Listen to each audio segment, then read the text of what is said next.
Snowdrifts gather on the sidewalk in white. Blue lights flicker like we're up at midnight. The screen in the corner plays highlights again. I'm singing Christmas with the Catican, blue and white by the tree. We cheer through. Look, you got to understand. This team came in riding top 10 hype, and now they're sitting at 5-4 after getting their doors blown off by Gonzaga and taking earlier lumps from Louisville and Michigan State. They feasted on cupcakes, 5-0 in quad 4 games, but they're 0-4 in real high-end tests. That's why they've already tumbled out of the coach's top. I know that you're this big city podcaster, and I'm just a hot chocolate sales girl at the Christmas tree farm, but you should stay. I think you finally learned the true meaning of Christmas, and it's not like Kentucky's good this year. I really got to get home before the Indiana and St. John's games.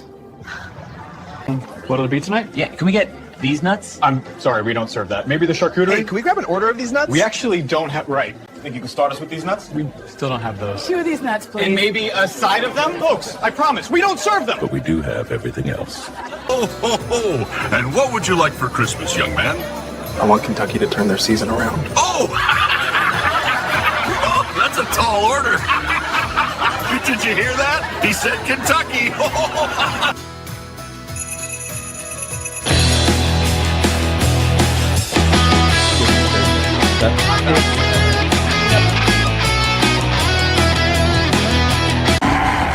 It's the Catican, baby!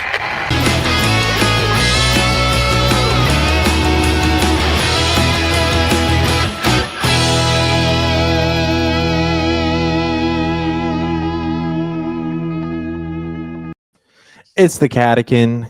Kentucky beats a top 10 directional school in the Carolinas, North Carolina Central, 103-67. Fellas, how we feeling? Is Central a direction? It's the main one. Feeling better. I think you're somewhat limited in takeaways from a Ken Pom top 350 team. But they're definitely my big complaint recently has been we didn't look like we were on the same page. The effort wasn't there. Questionable coaching decisions or lack of decisions, and I felt better about all of those three things, which I think mattered regardless of who the opponent is.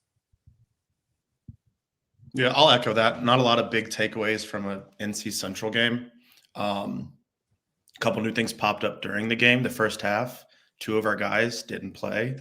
But yeah, no bad things, no great things. Just that was a game against NC Central for sure. I'll say it didn't look a lot as far as the way that the offense or the defense were functioning. I guess, a big difference from what we've seen this year. But the way he was managing the roster was different. We got to see Yelovich at the 5. We haven't seen that. I thought that was cool. I do, because they were saying Lowe was due to, some said an injury or a stomach bug, and playing him in the second half, and then Cam Williams second half. So that's very cute. This is clearly disciplinary reasons. I almost like that after what he was saying on the coach's show about basically just tearing it down and building it back up, and the way he was describing it. You got to do something like that with the losses that we've been taking. I don't love the schedule, because at this point, when you just get thrashed by Gonzaga like that, and then you play a team like this, even when you see the things that you want to see, which is Kentucky almost getting a 40-point win, it's easy to still go in the negative mode where people are like, well, it doesn't actually matter. So like, kind of no matter what, you can't really have a great takeaway from games like this. Yeah, well, I mean, I was talking to someone earlier who was hyping up UCLA, and they're like, man, they've at least beaten a power conference team. And it's like, yeah, well, they're in the Ken Pom 50s and 90s. We haven't played anyone in that range. Maybe we'd smoke those teams too. We don't know. We obviously haven't liked what we've seen against top 10 teams, top 15 teams. And we look great against top 300 teams. But there's a lot of middle ground that we'll hit in the middle of our schedule that we just haven't gotten to yet. So I agree. It's been real tough going from score 100 to score 60, just based on the opponent. Trent Noah getting shots up. That was nice to see. I thought the big takeaway was going to be that Trent Noah started over Cam Williams, but Cam Williams just didn't even play the whole first half. So But I think that's good. I mean, I think to the extent, I mean, who knows what the cause of the discipline is, but it's nice to see some discipline. You know, it's nice to see a BG not giving much effort, sitting on the bench for the rest of the game. I think that things like that show the team that Pope is serious about the effort he wants to see. It doesn't matter who the opponent is. Your energy's got to be there. Obviously, we had that against NC Central. Let's hope that we can do that against Indiana and St. John's. I don't know what else people could be where we are right now. Like you can criticize Pope for how the roster was put together and how he managed the roster up to this point. And we can argue the validity of some of those complaints or not. Either way, it doesn't matter if you can't criticize him tonight for how it went, because I don't know what else you would have wanted to see from him other than what we saw today. Like today I thought it was good. I thought he did a great job when he was finally getting on BG for having a bad play. It was the first time I've seen him angry at a player. I'm sure he tries to save most of that for in the locker room, or at least I would hope he would. But I think it's almost cathartic for fans to sort of see Pope get worked up when they're seeing a bad play, to see him share the same emotions that we are. It goes a long way for me. Did BG not play after that? He got stripped and then lollygagged back on transition D. Yeah, I don't think so. He played 7 minutes all game. I imagine a little birdie inside Rupp told us that they heard Pope say after that play, I'm so flippin' sick of watching you play, to BG. So that sounds like he meant it if he didn't play the rest of the game. He really is a fan. Yeah. 7 minutes. BG, often a plus-minus hero, was just a little bit higher plus-minus than Walker Horn. So nice to see him not get away with one this time. Zach Tao carried Walker Horn. That was all him. If this game had gone worse, then you have to make the joke take of with Tao hitting the shot at the end of like, guys, should Zach Tao get some regular play on this? Because his shooting percentage must be very good. I do think with BG, he can't be. JQ's coming back in any game now, and for him to put in a performance like that today with Quaintance entering the lineup soon, it does not look good for BG time.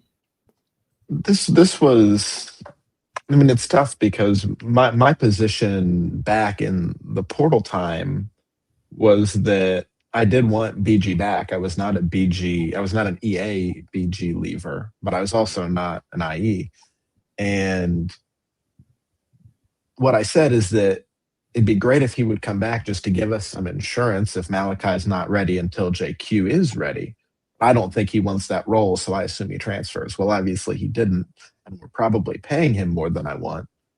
But if this is going to work out where he sort of fades away as JQ comes back, that is sort of the role I had envisioned.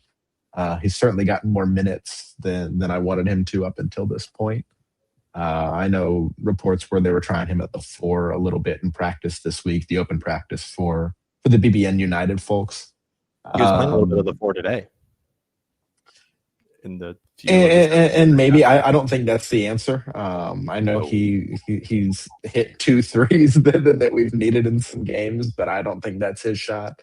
And I think that when one of your main lineup concerns is you don't have a great shooter at the 2 or 3, whichever O is playing, the 4 or the 5, I don't think you solve that by putting BG in at the 4 next to Malachi or Yelovich, who played some 5 today. That was neat. But I don't know. Definitely nice to see Pope's shared frustration, though. Like you said, I think it is cathartic. I get him not being big, angry madman all the time, like some people want, but also to see bits and pieces of it, it's good. If you have a team with so many questions that BG starts being some of the answers, I think you've got some problems.